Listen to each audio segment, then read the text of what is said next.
Alright guys, welcome back to this week's episode of the Fitness and Lifestyle Podcast. We're up to episode 78, and I'm here with AFL Women's Football Gun, Katie Brennan. So Katie, welcome to the show. Thanks so much for having me. Welcome to the gym.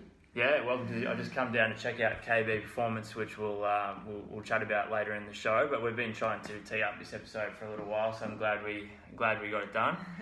You're a listener of the podcast, I believe. I am. Yeah, it's very inspiring. I like to listen to it in my car and when I'm travelling to training and to different parts. So awesome. Well done.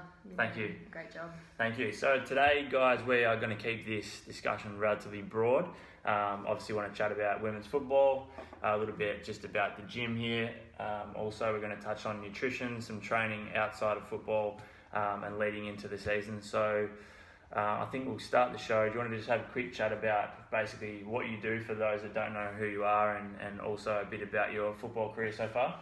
Yeah, so I guess I started footy when I was around maybe 4 or 5 years old. So I started in Auskick and was always a big follower of my older brother Paul, and did everything that he did, and he got to from there play in the under 8s, and I sort of moved through from the boys to the youth girls and then into the open women's when I was about 15 or so. I think as a female in a male dominated sport, it was pretty tough sort of growing up and knowing that, as one of the better players in that little boys league, that you sort of had to stop your footy career, and there wasn't heaps of opportunity at the time, but luckily there was a youth girls league to go into from there.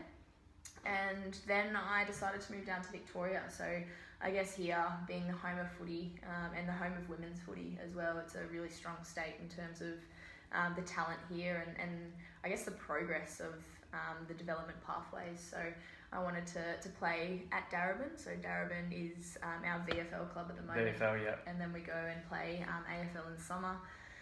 And you guys won the flag this year, I believe? Yeah, we did. We had a cracking year, which was awesome. I guess I just wanted to surround myself with, the sum of the people you surround yourself with. So we had some really decent talent in Daisy Pearce, Darcy Vesio. There's lots of, I guess, AFL women's girls that are soon becoming household names that play for Darebin, and just the culture there is very successful and a great one to be part of. So I guess, that's my football journey. I got drafted I started playing for Western Bulldogs during the exhibition games, and then was picked up as a marquee player. So it just sort of meant there was 2 marquee players around for each of the 8 teams around Australia. So I was very lucky that I didn't have to go through the whole draft experience. Cool. A great year for the AFL Women's in general, and was very lucky to captain the Bulldogs as well. So it's unreal. It's been a great journey so far, and just nice that we've got a platform to play on. So what year was the first exhibition game? Because was there a couple before the AFL Women started? So that would have been 2013, I believe, and there was just a couple across the 1 year in 2013. I think 2014 we might have had 2, and then 2015 the same. And then from there was sort of the progression into AFL Women's. What was the emotions when you found out there was going to be an AFL Women's League, and also what was the emotions, but also did you expect it to be kind of as big as it ended up being in its first season? I guess the emotions it was just out of this world. Like, it was a dream come true. It sounds so cliche, but it really was. Like, we played those exhibition games before, and they meant a lot that you could play in AFL colours and what Eddie had and the MCG. But I think the fact that we were able to do a whole preseason together and we're actually playing for premiership points, and all of the teams fell under successful AFL clubs as well, which have the backing to have the supporters, the membership base, and the facilities that we could all be a part of. So it was incredible, and I think definitely the first season was beyond the expectation of a lot of us. I think growing up in the women's football world where you know the talent's there and the interest is there within sort of that community, but to take that to the broader AFL community and beyond that, and sort of the media response as well. It was pretty insane. Was it the first game or one of the first games down in Carlton was a sellout? Yeah. It was pretty insane. It was incredible scenes. Yeah. It was a lockout. There was people jumping the fences to try and get a look in. It was people. It's got to be a pretty unreal feeling. Swarming all on like Princess Park. So it was an amazing season, and really hope sort of year 2 goes beyond what year 1 was all about too. Yeah. So going into season number 1 or the first season, obviously there would have been a lot of girls that hadn't played in front of massive crowds, or even probably put in that much time with their training for football. What was the pre-season kind of like in terms of physically before you started? Because it was a short pre-season as well. Yeah, it's fairly short. I guess the way that our year runs at the moment is we play VFL. We have about 3 weeks off legs and then straight back into training.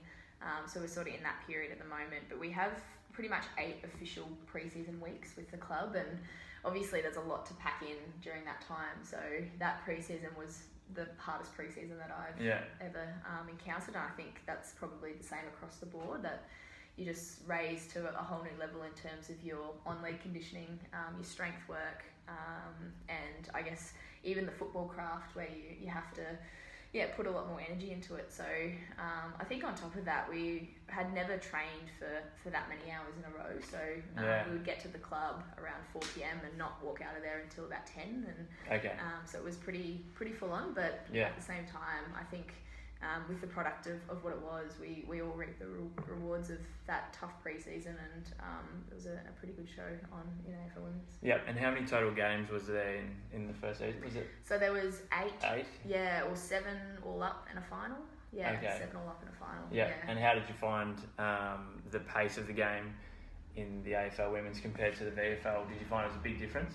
Yeah, there was a massive step up, and there's, I guess, in AFL Women's we play 16 aside, whereas VFL is 18 aside, and we're on bigger grounds as well. So I think the endurance side of thing was a massive step up, but also just the intensity at the footy. The girls were bigger, they were stronger, and I think you had to play every game like it was the final. So if you lost games, you would slip down the ladder, and it was the final 2 that got into the grand final. It's just the way that the final system works. So heaps of intensity out there, and just found that it was a massive step up. Yeah, and we were actually talking about that before. So for anyone watching or listening that's got a good idea of kind of energy systems and the type of training that goes into a normal game of football, having 4 less players on the field makes a big difference to your aerobic capacity. The amount you have to use your aerobic capacity compared to VFL as well. This year round, as I said, we were just discussing this before, Katie's going to put a massive emphasis on trying to increase her endurance, but the endurance of high intensity efforts. So whereas before, or even with the VFL, I'm assuming like it was probably more so based around high intensity efforts and not having to have that endurance as high as what you found it in the AFL. Yeah, 100%. And I think it varies on which position you are around the field, but as a centre half forward, you've got to be able to present again and repeat all those efforts, but then have that endurance base to keep going, and also to make decisions under pressure and under fatigue. Under fatigue, it's a big one. So growing up, who did you follow in the AFL? I was a Brisbane Lions supporter, so coming from Brisbane, and they were really hot in the 2000s, winning their premierships. And 3 on the trot. So I guess the idol was Jonathan Brown, centre half forward, and it was just a great role model to look up to. But I guess that's the beauty of AFL Women's now, is that we have female role models to look up to, exactly, and especially for all these young girls coming through. Yeah, and have you seen or do you feel like there's been a good response for the junior female footballers now, knowing that they've got something to work towards? And like, I don't know if there's many stats or you know of any stats, but have the numbers increased in junior female football? Yeah, they've absolutely gone through the roof. And like you said, I'm not quite sure of the stats, but in terms of the juniors from like Auskick all the way through to 14s, I guess you classify them as juniors, that has gone up, and you just hear about clubs all around Victoria, but all around the country as well, bringing in youth girls and junior girls as well, and also more of the girls are playing with the boys too, which I think I was one of the only girls at my club growing up doing that. And, but then on top of that, there was 70 VAFA teams coming to just the Victorian League alone this year, which is incredible. So there's going to be a whole lot more participation, which just breeds talent at the top as well, and then more opportunities with some more AFL teams coming in 2019 and 2022. Okay, what teams are they? So we've got Geelong and North Melbourne coming in, not next year, the year after. And then Gold Coast Suns, West Coast, St Kilda and Richmond coming in 2020, so heaps more opportunities for girls at the top. Awesome.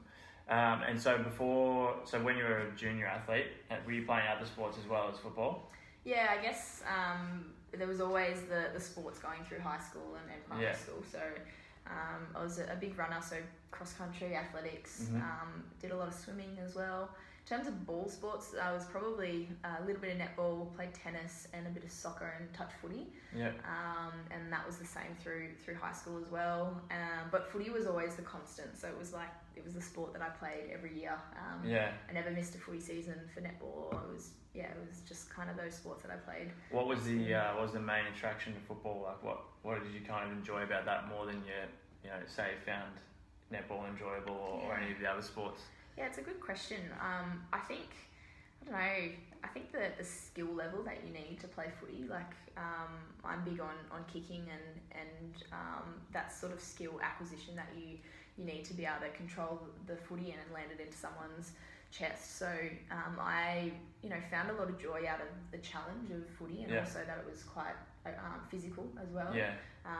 I think those other sports, netball, basketball, soccer, they're all physical in their own right, but the ability to be able to tackle someone or take on a tackle is a whole different sort of story. So I think on top of that, football was in my hand since I was a really young girl. It was sort of in the blood for me, and my dad played. So I just have always loved it.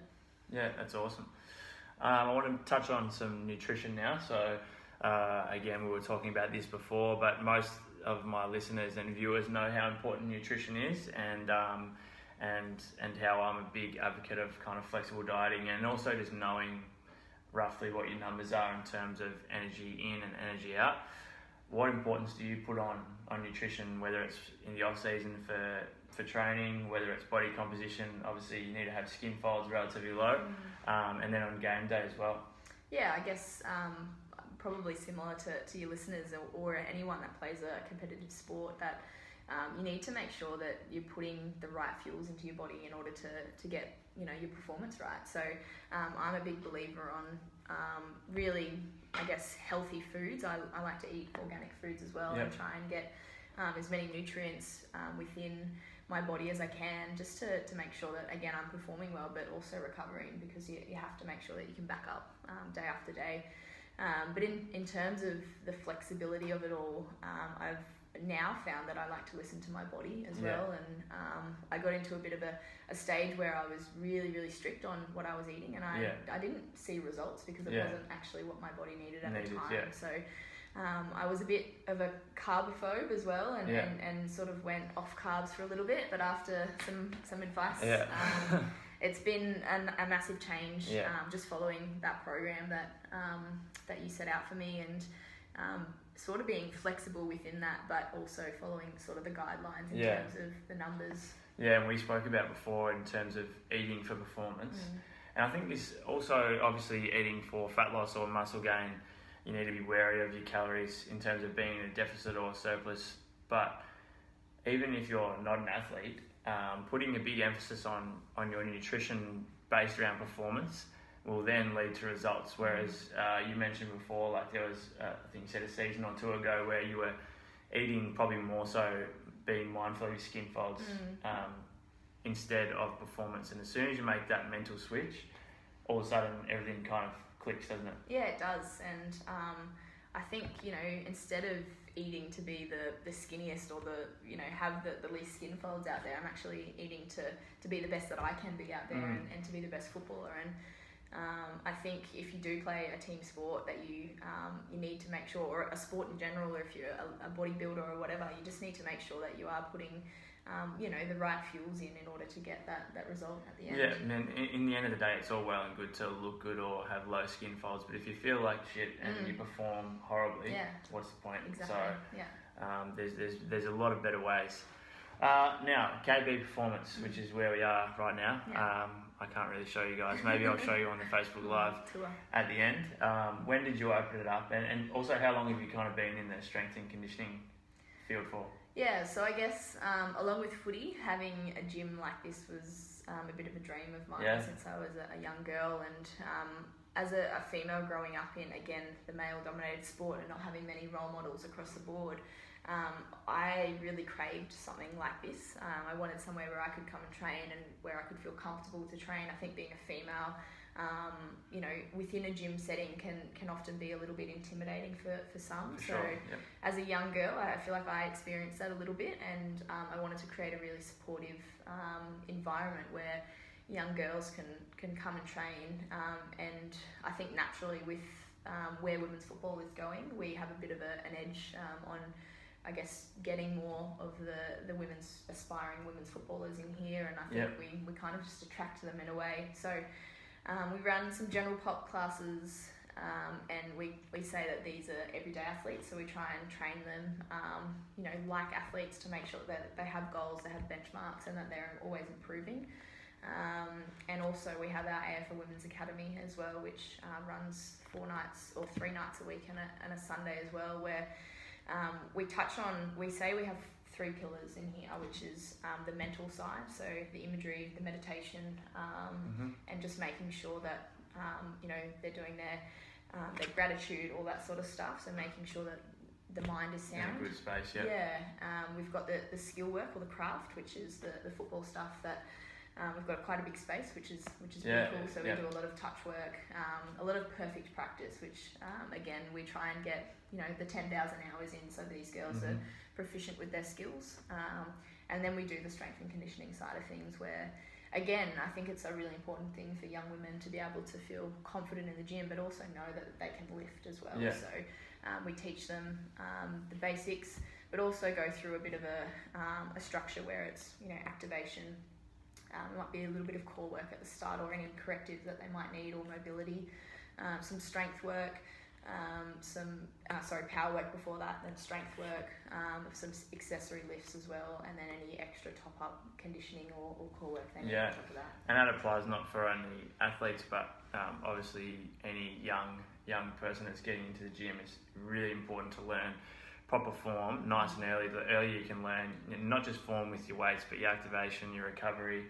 And you touched on meditation. That's something that I've been massive on this year. Like I've made it a goal to do it every single day. Is it something you do daily as well? Yeah, definitely daily. I do it before bed at the moment, and then I sometimes do some in the afternoon as well, just depending on time and I guess how I'm feeling too. So that's sort of the intuitive one. If I really need it, if I'm stressed and coming from meetings and coming back to the gym before I have my girls in here, I'll do a meditation in the afternoon. But we get them to do it every session, and it sort of helps. We train our body so hard, and we often neglect the mind. So important to sort of put really good habits into these young girls that hopefully will end up in football clubs one day, or else just we want them to be the best they can be. Yeah, definitely. We want to make sure that they are training the mind and also training their body. Yeah, I find if I do my meditation before bed, I just fall asleep. Yeah, and so I think you've got to find what works for you. Exactly. Yeah. So I often use it for that reason as well. Like I'll do just to wind down. And especially after a late training, or even a game where you're playing in front of 10,000 people, there's lights, there's cameras, there's everything. I often can't sleep after that, so a night meditation just sort of suits me, and I'm able to just go off to sleep nicely after that. Yeah, cool. So what date when does the preseason start officially with the Bulldogs this year? So we have had our little off legs period, so we've been about 3 weeks off legs, a bit of downtime, which has been nice. And then we're welcomed into the club now, so we'll have about 5 weeks where we can go in and do some running. Do your own thing. We've got a bit of a program, and I guess because our pre-season is so short, I'm keen to get straight into it.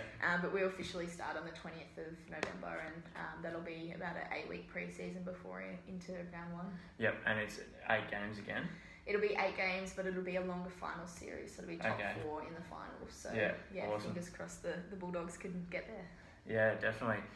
So what was your kind of experience of playing in front of those big crowds? Like, do you find that you get quite nervous before, or you just kind of enjoy it?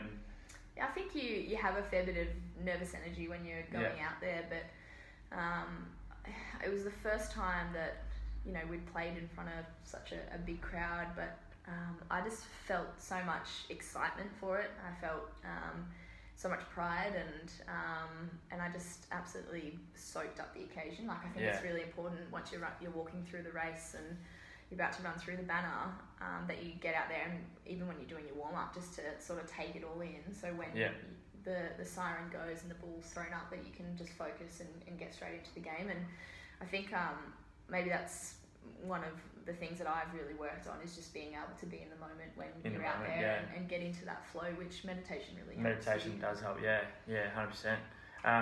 Okay, so this is a question I only just thought of before.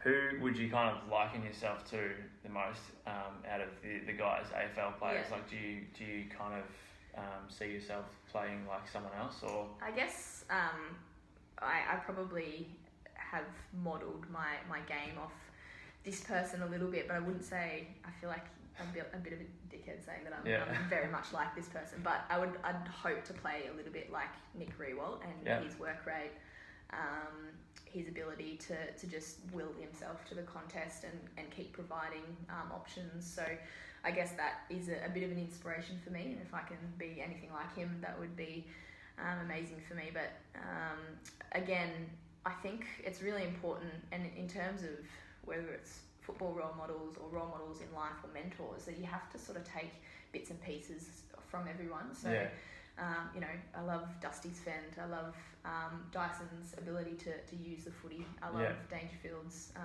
ability to burst from the pack, and I'd love to be able to kick goals like Buddy. So I don't want to be just one player. I want to have the attributes of all of them and be a really complete footballer. So I guess that's the goal going forward, to try and tick a lot of boxes and keep progressing my footy, and not just be a centre half forward. I would love to be able to run more through the midfield and but also kick goals as well. Yeah, awesome. All right, last couple of questions. Where do you kind of see the AFL Women's League going? Do you see it continuing to grow over the next few years and beyond? Yeah, I do. I think if you watched year 1, or if you heard about it, it was a huge success. And I think it's going to take a little bit of time with the teams coming in, which obviously spreads a bit of talent, but at the same time, with more opportunities coming in, it means more girls want to improve and get better, and also more girls will be in elite environments in order to improve and get up to the standard really quickly. So I think it will keep growing. The AFL sort of has this vision that there will be 18 teams across the whole country, and hopefully we might be curtain raisers one day to the boys.